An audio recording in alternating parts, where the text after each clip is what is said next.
You asked, and I am finally delivering. Now, those of you that are OGs around here know that a while back I created a video, and I'll go ahead and link it up above and down below for you to check out, about how to teach social studies skills. And I had tons of comments from teachers asking for a step-by-step method to build up student understanding of historical skills that they'll be using throughout the year with examples of what this might look like in your classroom. Now, before we get rolling with the video, don't forget that if you want to support the work that I do on this channel and save yourself some time, I have ready-made materials for your classroom at my website, and I'll link that down below for you, thegameplanedusolutions.com. If you're new to this corner of the internet, hi, I'm Cecilia Tamez. I'm a social studies instructional strategist, and I help passionate teachers like you show up confidently as they facilitate student-centered learning. Now, if I was in a classroom and I had students that were struggling with understanding and applying social studies skills, this is what I would do. Now, in order for anyone to really be able to do anything at all, you have to be able to know the social studies skill or have heard of it, understand or define like what the social studies skill actually means, like what it requires. They need to see the application for these social studies skills, and they need to routinely review the understanding and the application of this skill in different scenarios. So the first step for teaching social studies skills is to introduce the term.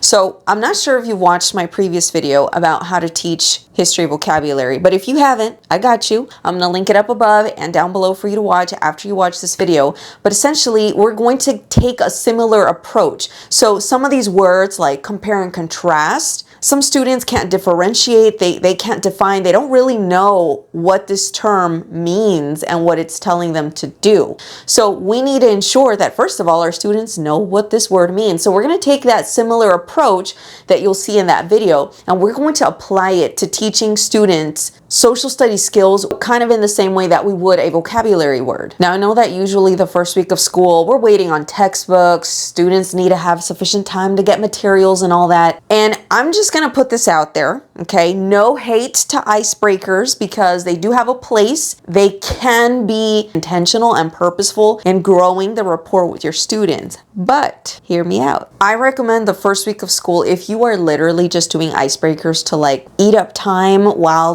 schedules get adjusted and all that jazz. What if instead we started introducing these social studies terms, analyze, compare, contrast as vocabulary words? What if we did that instead of a string of endless icebreakers? Now, this is why I recommend that early on you start introducing the social studies terminology, these social studies skill words. Typically we wait until students are faced with these terms, like in an actual practice question. And of course, as teachers, we get frustrated that students don't know what to do. They don't know what is being asked of them. They don't know how to tackle this question, etc. And then what ends up happening is that this rattles your students' confidence, and so they start shutting down and like, practice questions are starting to be something kind of, scary, and it makes me feel dumb and that kind of deal. So I recommend that we introduce these terms early on in the year, simply because, double whammy, it's going to be a win-win. They actually help to build trust with your students, because in the beginning, when students are getting to know us, and before they know if they like us or not,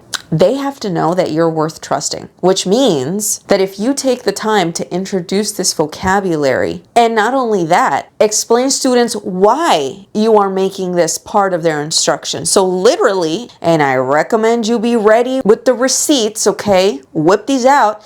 Get out actual test questions. Bust out your their state expectations, right? Their standards, average test results over the years, and be like, this, my friends, is why we got to go over those social studies skills.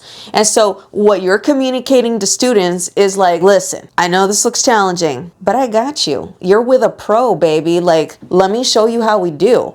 Okay. And so this is going to help students build trust, because they're going to see that, one, whatever it is that you're teaching has a purpose. So that means you're not just a teacher who is trying to fill up time by doing pointless things. And And 2, you know what you're talking about and you know what you're doing because, again, you're whipping out the receipts. So now your class is primed to learn these social studies skills. They know the why. Now, as I said earlier, we're going to approach this kind of like we do introducing vocabulary words. So I will be showing a sample somewhere on here on the screen just so you can see kind of what a vocabulary handout would look like.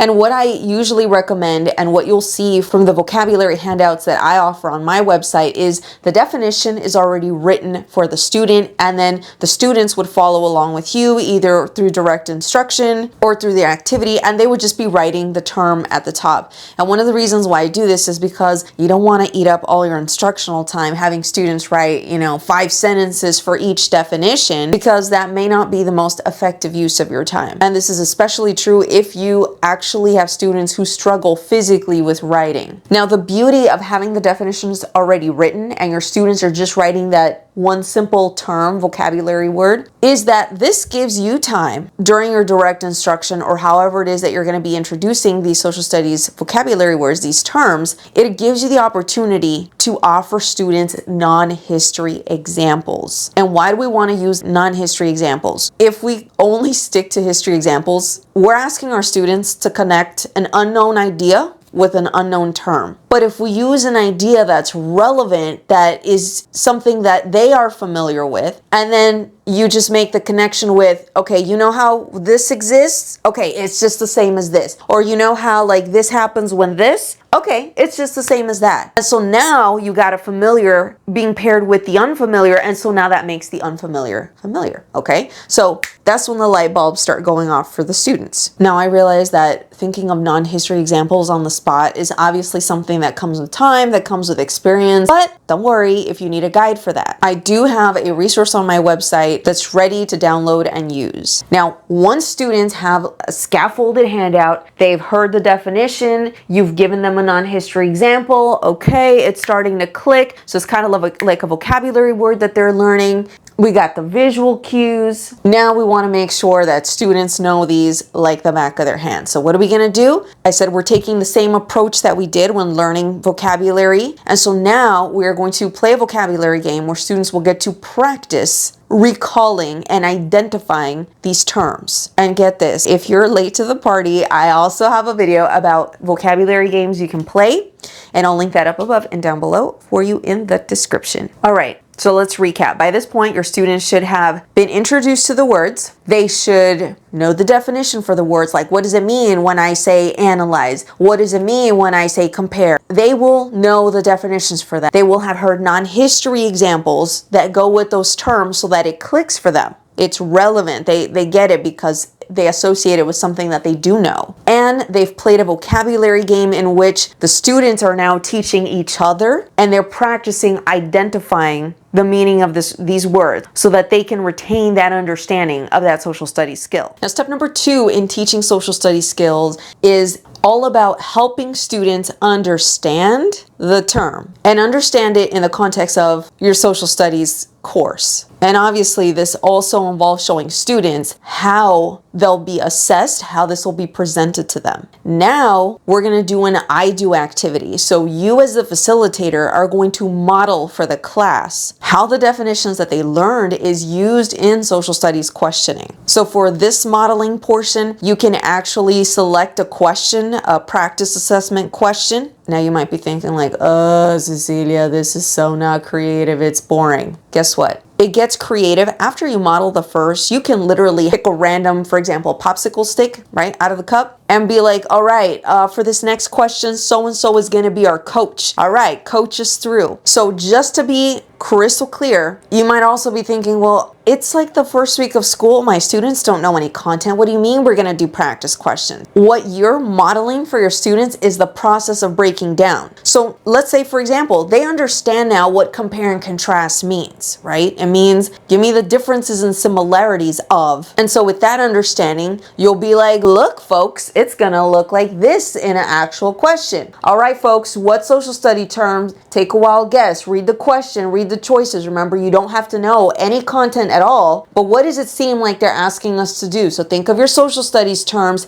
scaffold, help yourself with the notes that we have, right? Or with the anchor charts that we have, help yourself. What does it look like they're asking you to do? And, one of your students might be like, oh, analyze. Okay, great. So let's break it down. They're asking you to analyze what now? And so they'll be like, Frederick Douglass and so and so. And so, again, you're modeling your thinking process. You're helping students identify what skill is being required of them in the question. And again, no prior background knowledge or content is required. Now, once students have practiced this a little bit with you, maybe you call on a couple of students to coach the class, right? They can call on their classmates so that they don't feel like they're the ones having to provide all the answers, right? They can call on their friends and together as a class, follow the process. Your students will get a kick out of sitting at your teacher desk and underlining and highlighting the stuff on there. Now, once you've modeled what this social studies skill looks like in a question, now I might break my class up into smaller collaborative groups where I challenge them with a set of questions and I have the group work on distinguishing, and they can scaffold and help themselves with either the anchor charts, the word walls, or they can help themselves with the social studies vocabulary notes that they have, right, their handouts, and determine as a team, remember, one more time, no background knowledge required. Determine as a team which skill is being required of them. Now, to boost your students' confidence even further, you can literally even give them questions with the answers circled and challenge the team to work backwards and be like, okay, this is the question and this was the answer to the question. Based on the answer and based on the images, the graphics, and the way that the question is written, what social studies skill was applied for this question, right? And so it becomes kind of like a scavenger hunt, like a game. You can gamify it by giving a prize to the team that is able to answer and explain their logic behind the social studies term that was used. So to recap, by this point, your students know the social studies skill definition. They can identify it. They know what's required of them because now they've also seen it in context. Now, phase 3 of teaching social studies skills is getting students to independently be able to apply, identify, and understand these social studies skills. So here's some ideas where you can get your students to practice independently, but with all the support in order to build their confidence and ensuring you don't have students shutting down. So once we've introduced the vocabulary, once we've modeled the breakdown, once we've had them practice in groups, now what you can do is have stations around the classroom where students independently travel either with a handout or maybe with a copy of those practice questions, and their goal is to identify the skill and identify what is being asked in each question. Now, if you do have a class that's struggling to understand which skill needs to be applied in order to respond to a specific practice question, if they're just not seeing it, they read the question and they're like, what? Even with the answer choices circled, because usually the answer choices will give us cues.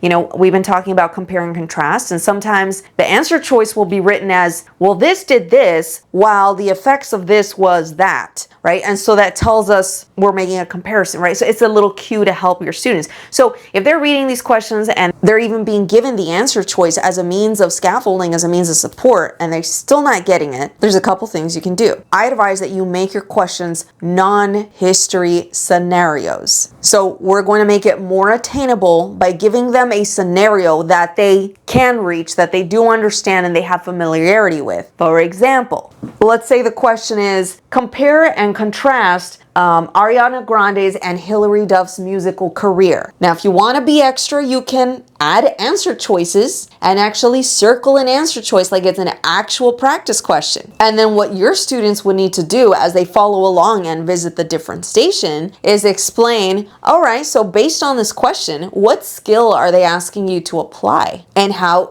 did you know? And remember, since it's early in the year, our focus is on the process, because that way we've practiced it so much that when it comes down to applying this to an actual question where you don't have the answer for it, you still know, at least you know what skill you're being asked to perform or to execute. Now, if you have a class that you want to challenge because they're actually, pretty quick to pick things up, you can actually create student stations where they have to create their own questions using different social studies skills. Now, if you want to scaffold this activity with students that may struggle a little bit, you can even allow them to be non-history questions. Another great way you could do this is have a deck of practice questions and then have students maybe working collaboratively to sort out which card goes with which social studies skill. So, oh, this is the analyze question, or oh, this is the summarize question. So that's a pair, that's a match, and make it kind of like a matching game. So there's a lot of creative ways that you can gamify this. It doesn't have to be like, we're gonna sit at our desk, take out your number 2 pencil, and let's do practice questions all period long. Now, because this is not my first rodeo, and I know how limited time teachers have to prep for all this, if you want to see some sample stations for teaching social studies skills, drop the term appetizers in the comments below. I read all your comments and I want to deliver. So comment appetizers below if you want to see some examples of social studies sample stations for teaching social studies skills. Step number 4 for teaching social studies skills is application and consistent review. So now what you're going to do is for the rest of the year, and this is the hardest part, especially if you don't put it in your plan, it's not going to happen. But for the rest of the year, you need to consistently, every time you do an activity, you do an exercise, you ask a question, you always want to make the time to reference back and ask your students, all right, so this is the activity we're doing, this is the assignment, or this is the short essay response you have to write. Can somebody raise your hand and tell me what social studies skill are you being asked to apply? So you always want to have students go back and practice identifying, breaking down, and determining what skill they're going to be using for this particular question or exercise or activity. Now, this practice of consistently referencing social studies skills is really going to come in handy as the year progresses and as you get closer and closer to your assessments and reviews, because you'll be able to actually tell your student, hey, for this historical information, they're gonna ask you to, and tell them the social studies skill. And your students will be like, uh-huh. And so then what's gonna happen is, well, of course, not only will your students be like, wow, my teacher knows what's up, like they're prepared, but also your students are gonna feel confident. Now, obviously they don't have to memorize like, okay, for exploration, they're gonna test it as compare contrast. You know, for manifest destiny, they're gonna want me to analyze. Obviously, your students do not need to remember all that. But when it comes time to maybe do a benchmark or do an actual practice question, you can be certain that it's not going to be the question itself that stumps your students. Because when it comes time to transfer what you've taught them in the class and then transfer that knowledge over to an actual essay or to a practice question, to a short answer response, they will know what is being asked of them. Even if they don't know all the content or all the vocabulary that's being used in the question, they'll know, okay, well, I don't know this word and I've never heard of this guy, but I do know that they're trying to get me to classify, or this answer wants me to drag the response into the correct category or whatever. And the more we empower our students to be able to identify what social studies skill is being assessed, the more they'll be able to tell us exactly what stumped them. And so for social studies, once you eliminate the confusion that surrounds, well, I didn't know what they were asking me to do. Once we eliminate that, then as the social studies teacher, we could be like, okay, so they know what they needed to do, but then we can break it down. Was it the vocabulary that got them? Was it that they needed more content review? And then we know what to target and support our students with. So it gives you that insight as their facilitator. And it helps you create a more personalized learning experience for your students when you know where they're hitting those roadblocks. If you found this video helpful and you want to help me help other teachers, don't forget to like, subscribe, and share this with a teacher friend. I got your back. I'm rooting for you. Until next time, class dismissed.